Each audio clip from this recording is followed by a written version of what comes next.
طبعا كلنا شفنا فيديو الطفل الزملكاوي اللي بيعيط وماسك دماغه صعبان عليه جدا وحازز عليه في نفسه اللي فرقته بتعمله فيه. انا لو انا لاعب كرة في نادي الزمالك حاليا وباخد ملايين ومتصيط وشهرة وكل حاجة، وسمعت عيل زي ده بيعيط ومقهور ومحروق كده بالشكل ده، اول حاجة اعملها اجيب طرحة امي على طول. الطرحة تشتغل ايه؟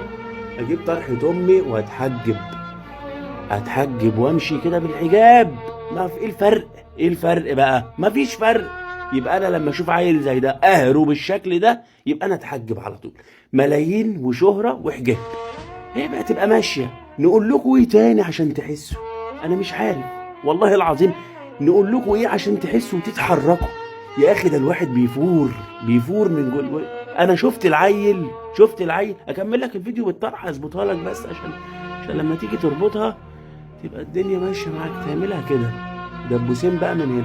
شفت فيديو العيل اتقطع على دمعت وانا ماليش حاجه، انا مشجع زيه.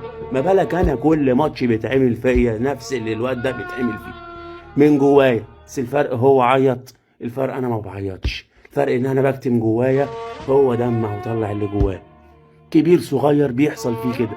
عشان مين بقى؟ عشانكم الكام لاعب اللي عاملين فينا كده، ال11 15 واحد باللي بينزلوا من على الدكه.